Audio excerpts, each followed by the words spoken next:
ஆண்டவராகிய இயேசு கிறிஸ்துவின் இனிய நாமத்தில் உங்களை வாழ்த்துகிறேன். இந்த நாள் உங்களுக்கு இனிய நாளாக இருப்பதாக. ஆண்டவர் இந்த நாளிலே உங்களை ஆசீர்வதிப்பாராக.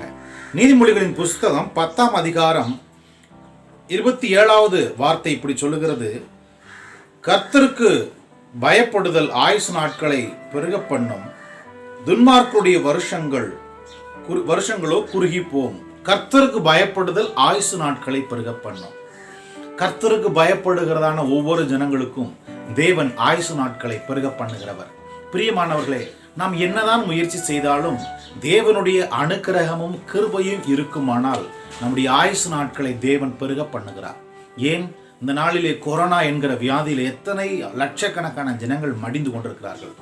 ஒவ்வொரு நாளும் நாம் உயிரோடு இருக்கிறோம் என்றால் அது முழுக்க முழுக்க தேவனுடைய கிருபை.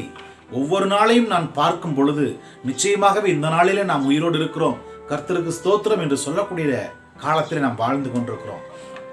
முந்தி இருந்த காலங்களைப் போல அல்ல, எந்திரித்தோம் நாம் வேலைகளை செய்தோம் என்று. இப்பொழுது ஒவ்வொரு நாளும் காலை பொழுதை பார்ப்பது கர்த்தர் மனிதர்களுக்கு கொடுத்த மகா பெரிய தயவு, கிருபை. பிரியமானவர்களே, ஆயுசு நாட்களை ஆண்டவர் நமக்கு பெருக பண்ணுகிறவர்.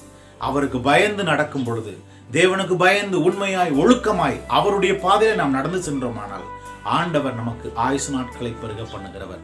துன்மார்க்குடைய வருஷங்களோ குறுகி போகும். துன்மார்க்குடைய வருஷங்கள் குறுகி போகும்.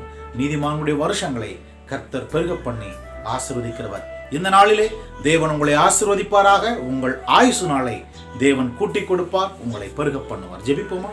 எங்கள் பிதாவே, இந்த அருமையான காலை வேளைக்காக நன்றி செலுத்துகிறோம். தேவனே, நீர் ஆயுசு நாட்களை பெருக பண்ணுகிறவர், ஆயுசு நாட்களை பெருக பண்ணுவீராக. ஆசீர்வதியும் ஆண்டவரே. உமக்கு பயந்து உம்முடைய பாதையில நாங்கள் நடந்து செல்ல எங்களுக்கு கிருபை பாராட்டும். ஆசீர்வதி. மீட்பர் இயேசு கிறிஸ்துவின் நாமத்தில் ஜெபிக்கிறோம் எங்கள் நல்ல பிதாவே, ஆமென். தேவன் உங்கள் ஒருவரையும் ஆசீர்வதிப்பார். இந்த நாள் உங்களுக்கு இனிய நாளாக இருப்பதாக.